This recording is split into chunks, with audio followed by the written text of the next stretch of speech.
Okay, is it just me or did anybody like really notice the fact that Sheamus is literally being put in the most ridiculous matches that he shouldn't even be involved in? And also the fact that The Miz kind of botched superstars and said superhead instead of superstars makes you wonder where his head is at. But anyway, here comes my review for SmackDown December 23rd.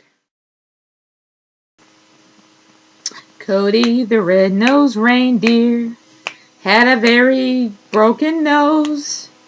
And if you ever saw it, and then that ended right there, and I'm kind of happy it did. But honestly, I really would have been happier if he said, Cody, that's your nose so white. Won't you? I don't even remember what he said. It was that insignificant. Moving. Alright, this is Nation Girl 30 here. I am giving you a SmackDown review for the 23rd. I apologize for my hard voice. I just have to prove a point. How bad it was that out of the blue, Booker T just had to start singing, I guess, his rendition of Rudolph the Red-Nosed Reindeer, but added Cody in it. Yeah, it was kind of bad. It was just as insignificant as the champion on champion match. I don't know why they decided to do that. Honestly, it the one thing that kind of bothers me is the fact that the IC championship is now starting to become a prop. There are so many people that can actually be great contenders for the IC championship. Ted DiBiase, Alex Riley, the list goes on. There are a lot more people that can actually be added into the IC championship running. And for some reason, they decided to have a champion on champion match tonight. I mean, there was a whole lot of things wrong with SmackDown tonight.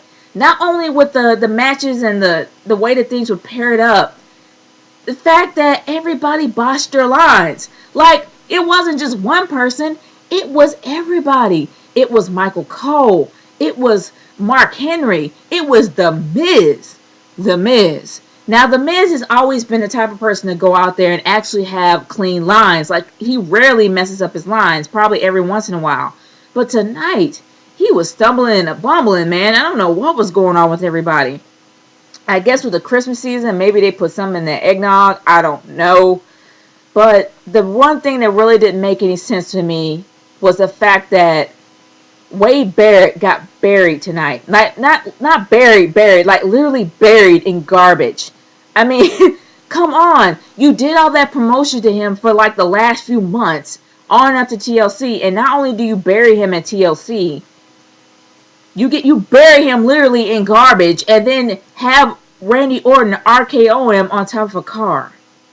Why? He was bringing so much hype. He was bringing so much flavor, and you just completely bury him. It doesn't make any sense why the WWE do that.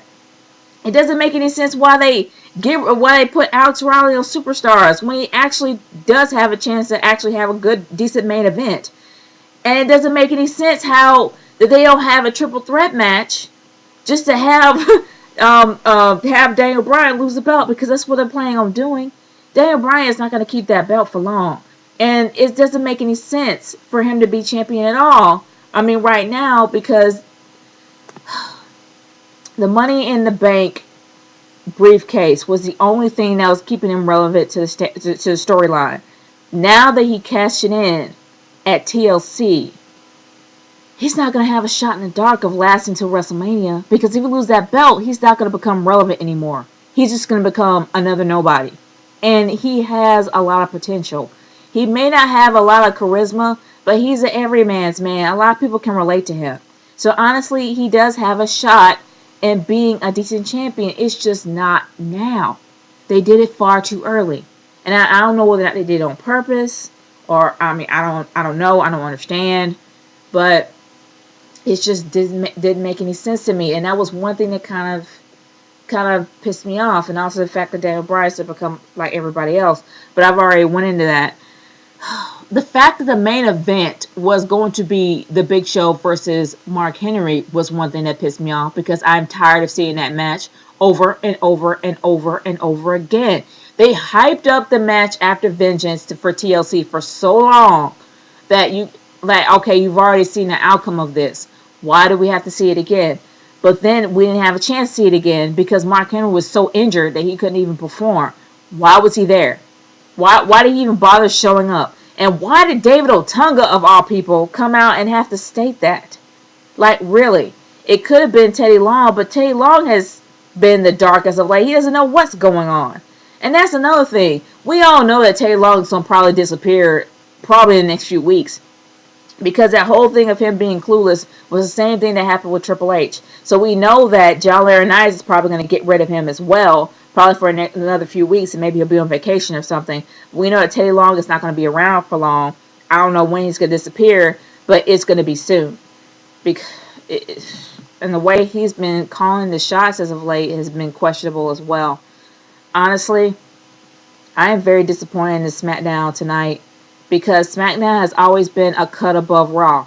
Because not only for its quality wrestling and the fact that it has wrestling, it's because of its storyline. Storyline has been interesting as of late, and it hasn't been stale like Raw or predictable like Raw. But now it's starting to become more like Raw, and that's the one thing that bothers me. I am very disappointed tonight. I gotta give it a D. And the reason why I'm giving it a D is because, number one, you bury Wade Barrett after all that push you've done for him, and he's completely gone. Number two, everybody botched up their lines. It wasn't just one person. It was more than one. Be professional. Come on. And number three, you have the Big Show Mark Henry as a main event only to snatch it at the last minute and then add in what I consider to be, add in Daniel Bryan versus Dolph Ziggler. Don't get me wrong. That was a good match. It really did showcase Daniel Bryan being a champion. And I think that was the whole purpose for it. But it didn't really do anything for the Royal Rumble. Like, the Royal Rumble is the Royal Rumble is about maybe 3 or 4 weeks away. You kind of want to start amping people up for the Royal Rumble. That's one of your big four. But they really didn't say anything about it. I don't understand. You want to pump people up for the Royal Rumble. You want to start developing feuds enough to have a decent match for the Royal Rumble. But the Royal Rumble wasn't even spoken about. Not once. So it was kind of poor to even promote it. And that's another sad thing. You want one of your big four to be the big four. The Royal Rumble is probably the third of the big four. And then it's WrestleMania. So you kind of want to promote that, and nobody has said anything about it. So I gotta give it a D. I'm sorry. I have to give it a D. This was not a good SmackDown. I was really disappointed. There were some matches that were entertaining, such as the main event. But then there was other matches that I don't think should have been there at all. For example, the champion on champion match and also the tag team match that they had in there. That should not have been involved at all. Because honestly, with Air Boom still being champion, it's making the tag team championships look stale. They need to build up their tag team more. And all they've been doing was promoting Epico and Primo, who are not ready to be champions as of yet. It's a given, especially when we saw at TLC, they are not primed to be champions yet. They need to build up their tag team division. They've had a few people that are contenders. Unfortunately, Awesome Truth is gone. And then they had the Usos, which actually do have a chance in being a tag team championship. Be a tag team champions. But not Epico and Primo. They're just not ready. Not yet. They need to start building up that division. But all in all, I gotta give it a D for that prime reason. If you disagree with me, leave a comment below. If you agree with me, still leave a comment below. If you want to give me a video response, that'd be great too. I'm always all ears and I will always listen to them. So Nature Girl 30 signing off. Peace out, y'all. See you at Raw.